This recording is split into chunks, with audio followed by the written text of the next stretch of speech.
यहाँ पर आप सभी के लिए मैं एक आपके लिए पेपर लेकर आया हूँ, जी एकदम तगड़ा वाला गेस पेपर आने वाला, सेम टू सेम आएगा, आप इसको तैयार कर लीजिएगा। वैसे भी मैं आपको लाइव क्लास में सॉल्व कराऊँ प्रॉपर वे में करवा रहा हूँ, लेकिन मैंने कहा नहीं यार, पूरा प्रॉपर वे में आपको दे दिया जाए, एक वीडियो अपलोड कर दिया जाए गेस पेपर का, तो इसको आप लोग सॉल्व कर लीजिए। अगर आप हमारी लाइव क्लास अटेंड कर रहे हैं, तो देन आप इसके सारे प्रश्न सॉल्व कर पाएँगे बहुत ही आसानी से, बहुत अच्छे तरीके से। तो एक बार जितने बच्चे हैं, एक बार अगर चैनल पे नए हैं, तो प्लीज़ चैनल को सब्सक्राइब कर लीजिए। आपका कल पेपर है ना, बोर्ड परीक्षा 24 फरवरी को? बिल्कुल सर, पेपर फँसेगा तगड़ा वाला सर ये, क्योंकि पेपर कहाँ से बनेगा?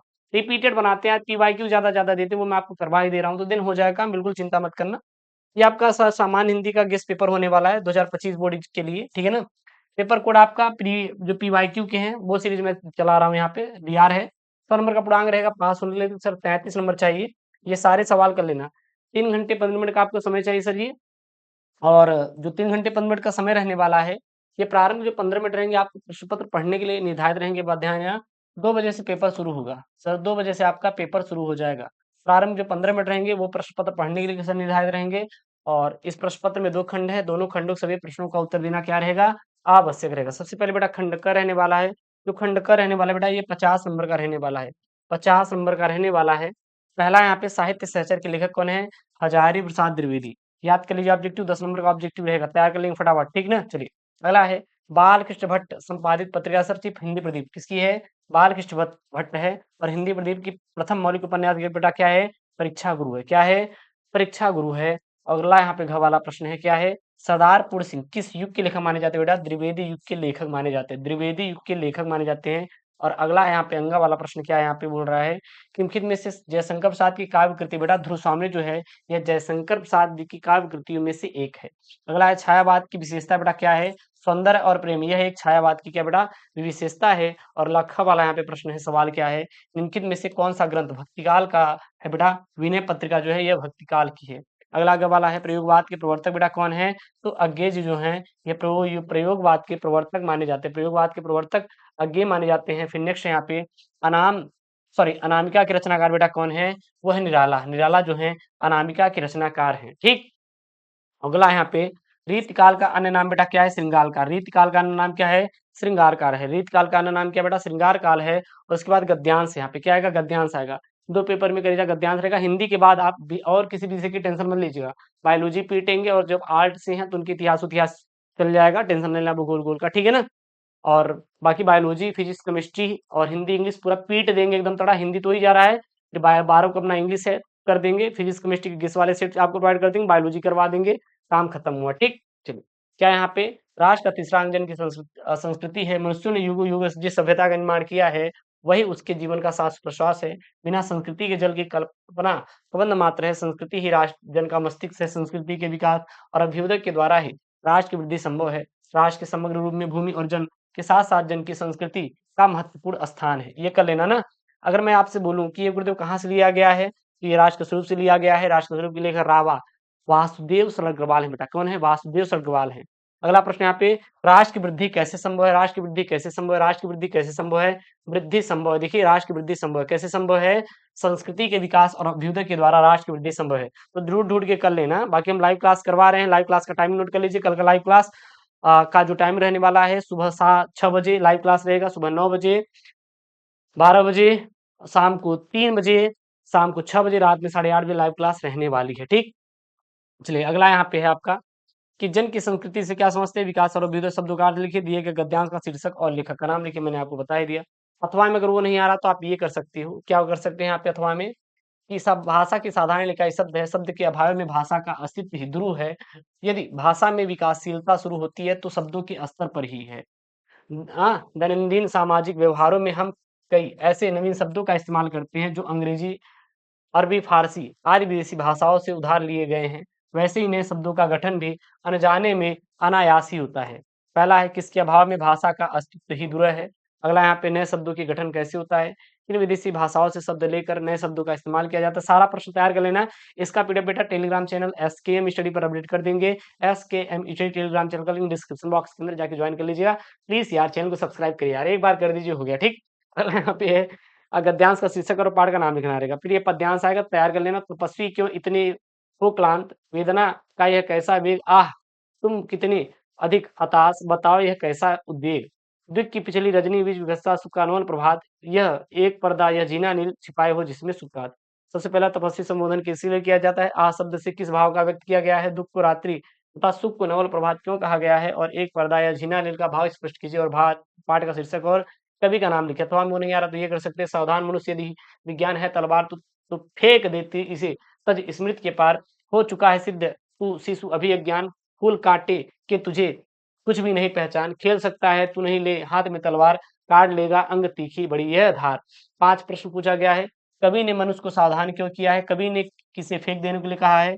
मनुष्य को शिशु और अज्ञान क्यों कहा गया है? विज्ञान को तलवार क्यों कहा जाता है? और यह पद्यांश किस महाकाव्य का बेटा अंश है? ठीक। उसके बाद 5 का क है यहाँ पे, क्या बोल रहा है यहाँ पे? निम्नलिखित में से किसी एक लेखक का साहित्यिक परिचय देते हुए उनकी प्रमुख कृतियों का बेटा उल्लेख कीजिए। अधिकतम 80 शब्दों में आंसर करना है, 80 शब्दों में आंसर करना है। कौन-कौन है? डॉक्टर हजारी प्रसाद द्विवेदी हैं, प्रोफेसर सुंदर रेड्डी हैं, वासुदेव सर्गवाल हैं।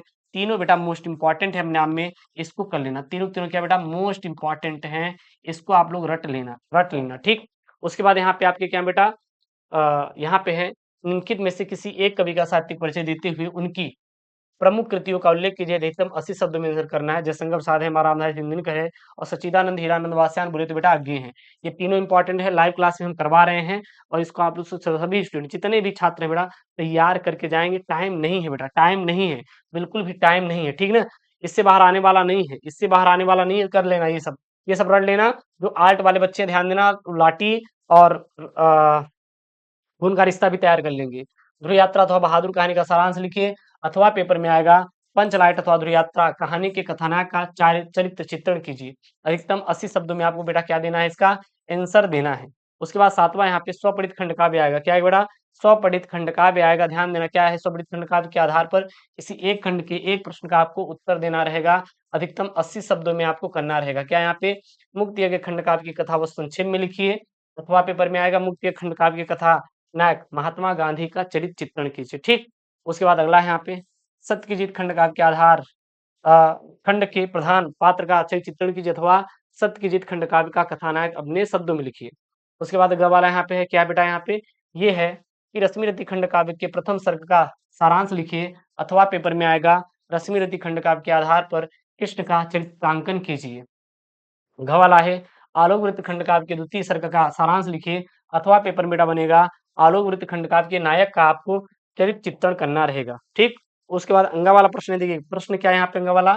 त्यागपति खंड काव्य की कथा बस संक्षेप में लिखिए। अथवा पेपर में लिखिए त्यागपति के आधार पर राजश्री का चरित्रांकन कीजिए। ऋचा वाला है श्रवण कुमार खंड काव्य के आधार पर खंड के कथा को शब्दों में लिखिए। अथवा पेपर में लिख सकते हैं श्रवण कुमार खंड काव्य के नायक और चरित्र चित्रण कीजिए, ठीक। तो ये कर लेना। उसके बाद यहाँ बेटा खंडखा आएगा। तो खंडखा की शुरुआत होगी, ये आपके 50 नंबर से शुरुआत होगी। 50 अंकों से शुरुआत होने वाली है, 50 नंबर का आपका आने वाला है, ठीक। ये कर लेना, रिपीटेड है, बहुत इंपॉर्टेंट है। कर लेना, रिपीटेड है, बहुत इंपॉर्टेंट। क्या है यहाँ पे? दिए गए संस्कृत गद्यांशों में से किसी एक का संदर्भ सहित हिंदी अनुवाद कीजिए, 7 नंबर का है। क्या है? धनोयम भारत विदेश यत्र समूल सत्य से लेकर कहाँ तक है बेटा? प्रथिता अस्थि तक है। अथवा वो नहीं आ रहा है तो ये कर लीजिएगा, कहाँ से बेटा है यहाँ पे? अतीते प्रथम कल्पे से लेकर संयत प्रदत्त तक है, इसको कर लेना। अच्छा, आप कैसे जानेंगे गुरुदेव ये कहाँ से लिया गया है? जैसे हम पूछे उल्लू जातक कथा से, उल्लू जातक कथा में अगर देखेंगे तो वहां पे उल्लू का वर्णन क्या रहेगा? जंगल का या फिर हंस का या फिर मतलब पशु पक्षी का वर्णन क्या रहेगा? इसमें कोई ऐसा अच्छा हंस राज यहाँ पे आए हैं, राजा शब्द आया है, स्वर्ण शब्द आया है, स्वर्ण हंसा नाम आया है, तो आप सीधा बता दीजिए कि उल्लू जातक कथा से लिया गया, तुरंत 2 नंबर आपका मिल जाएगा। उसके बाद पद्यांश ये 2 कर लेना, न चौहार से लेकर जयंती वाला ये वाला कर लेना, ठीक। मुहावरे में लोकोक्तियों में इसको लेकर बहुत ज़्यादा परेशान मत होना। मुहावरा लोकोक्तियाँ जो है इसको लेकर बहुत ज़्यादा परेशान मत होना। यू कैन डू एवरीथिंग, आप कर लेंगे क्योंकि भैया चार्ट रहेगा, एक करना रहेगा कर लोगे। क्या है? निम्नलिखित मुहावरों और लोकोक्तियों में से किसी एक का अर्थ लिख के वाक्य प्रयोग कीजिए। क्या है? होश उड़ जाना बेटा, अंधे की लकड़ी होना, दाल में काला होना। अगला है आम के आम गुठलियों की दाम, आम के आम गुठलियों की दाम, ठीक। उसके बाद आपका 10 नंबर वाला है क्या बेटा? अपठित गद्यांश। क्या यहाँ पे? अपठित गद्यांश का उत्तर दीजिए। यहाँ के 11 का है, निम्नलिखित शब्द युग्मों का सही अर्थ चयन करके लिखिए। पहला है अंश और अंश, मतलब कंधा और क्या हो जाएगा बेटा? हिस्सा हो जाएगा। फिर यहाँ पे है बात और बात, बेटा क्या हो जाएगा? बात और बात। बात मतलब बेटा बातें होती है, बात मतलब हवा होता है। अगला यहाँ पे निम्नलिखित शब्दों में से किसी एक शब्द के 2 अर्थ लिखिए। पतंग, नाग और वर, पतंग, नाग और वर, पतंग और नाग, वर, ठीक। सबसे पहला यहाँ पे निम्नलिखित वाक्यांशों के लिए एक सही शब्द का चयन के लिखिए। 2 नंबर का है क्या यहाँ पे, जिसका कोई शत्रु पैदा ना हो बेटा, उसे अजात शत्रु बोलते हैं। जिसका कोई शत्रु पैदा ना हो उसे बेटा अजात शत्रु बोला जाता है। और अगला यहाँ पे नेक्स्ट वाला है, जो बहुत कुछ जानता हो, जो बेटा बहुत कुछ जानता हो उसको बहुज्ञ बोलते हैं। क्या बोलते हैं? बहुज्ञ बोलते हैं। ठीक। नेक्स्ट यहाँ पे निम्नलिखित में से किसी 2 वाक्यों को शुद्ध करके लिखिए।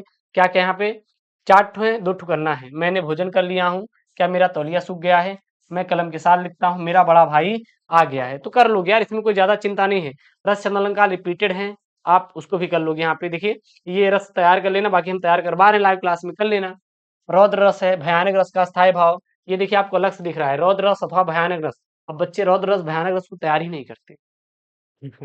रौद्र रस भयानक रस को आप तैयार ही नहीं करते। अब वो पेपर में आ गया। फिर देखिए यहाँ पे संदेह अलंकार और रूपक अलंकार का लक्षण से उदाहरण लिखिए, 2 नंबर का है। उसके बाद चौपाई छंद अथवा कुंडली छंद का लक्षण से उदाहरण लिखिए। तो इसलिए रस छंद अलंकार बेटा रौद्र रस और भयानक रस को भी आपको पढ़ के जाना है, इंपॉर्टेंट है ना, हम करवा देंगे, परेशान मत होना। ठीक।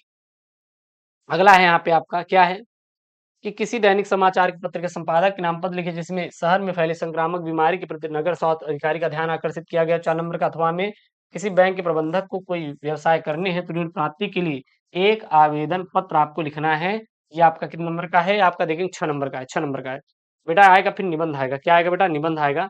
निबंध में क्या ध्यान देना, निबंध में यहाँ पे है कि पर्यावरण संरक्षण का मत मैंने वन थॉट में करवा दिया, आजादी का अमृत महोत्सव करवा दिया, नई शिक्षा नीति, आतंकवाद, पर्यावरण संरक्षण, ये मैंने पूरा करवा दिया है। वन शॉट वीडियो में मैंने अपलोड कर दिया है। प्लेलिस्ट में आपको उसका वीडियो मिल जाएगा, पीडीएफ आपको टेलीग्राम पे मिल जाएगा। ये पीडीएफ गेस्ट पेपर एकदम तगड़ा वाला सर, ये एकदम यूपी बोर्ड का सर फंसने वाला है। आप इसको मॉडल पेपर पे आधारित ये पैटर्न पे इसको तैयार कर लेना, कोई दिक्कत नहीं होगा, आप टेंशन मत लीजिएगा। आई होप आप लोग को वीडियो पसंद आया होगा। तो प्लीज यार वीडियो को लाइक करिए, चैनल को सब्सक्राइब करिए। मिलते हैं नेक्स्ट वीडियो में दोस्तों। थैंक यू, जय, टेक केयर, बाय बाय।